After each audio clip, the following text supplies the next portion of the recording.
साथ अब यहाँ पर मौजूद है एरुल। नमस्कार, शुक्रिया साथ देने के लिए। जो वीकेंड में क्रैश हमने देखा है उसे कैसे रीड आउट करते हैं? बिकॉज गिरावट सभी एसेट क्लासेस में थी, लेकिन एक बहुत बड़ी बिगेस्ट एवर गिरावट क्रिप्टो में देखने को मिली। नमस्ते Manisha ji, thanks you for having me here again.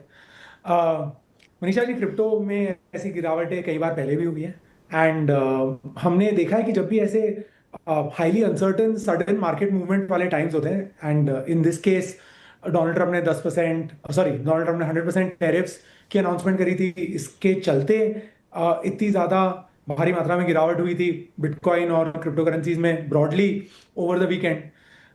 The interesting part is कि विद इन 48 आवर्स 48 घंटों में almost more than half recovery भी हो गई है। इनफैक्ट बहुत सारे एसेट्स ऑलरेडी सिंस देन उस डिप से ऑल टाइम हाई पे वापस पहुंच चुके हैं। तो हमने ये I think across the board देखा है कि भारी मात्रा में गिरावट, but then resolution and then वापस रिकवरी। इनफैक्ट अक्टूबर को जनरली क्रिप्टो में अक्टूबर कहा जाता है। इट्स जनरली सेंटिमेंट ये होता है कि historically October month is good for the crypto markets as we move into the festive seasons of November, December and January. तो हमें वही देखने मिल रहा है। 2017, 18, 19 और 21 में ऐसी सिमिलर गिरावटें आई थी and within a week every single case में मार्केट की रिकवरी होके प्रीवियस से ऊपर पहुंच गया था। वही ऑलमोस्ट सिमिलर चीज हम इस बार वापस नोटिस कर रहे हैं। अक्टूबर में आपको क्या लगता है और कौन सी अक्टूबर वाली चीजें यहाँ पर देखने को मिल सकती हैं जिसके लिए हम प्रिपेयर्ड रहें? नहीं, आई थिंक हमें दो तीन चीजें तो डायरेक्शनली बहुत दिख रही है। तो जैसा कि मैं लास्ट टाइम और इसके पहले भी बात कर रहा था अराउंड इंस्टीट्यूशनल कैपिटल इनफ्लो इन ईटीएफ्स।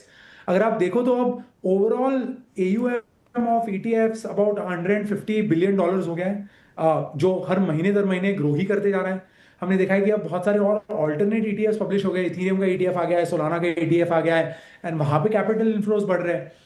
पूरे सितंबर में 31 नए ईटीएफ्स की फाइलिंग हुई है एसईसी के साथ एंड अक्टूबर के 8 दिनों में ऑलरेडी 21 ईटीएफ्स और फाइल हो चुके हैं एसईसी के साथ। So clearly institutionally inflows of institutional money बढ़ ही रहा है।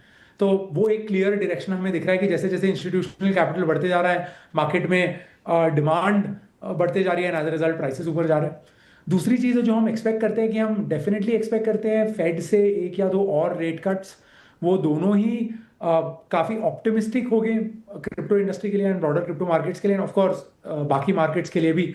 बट जिस तरीके से हमने पास्ट में देखा है कि जब फेड रेट कट्स होते हैं तो एसेट्स ज्यादा रिस्क ऑन एसेट्स में मूव करते हैं। Crypto is typically treated as a more risk on और थोड़ा ज्यादा रिस्कियर एसेट। तो हमारी एक्सपेक्टेशन है as a consequence of that money is move करने की। But yeah, I think we are at we are near all-time peak and this year peak as well now.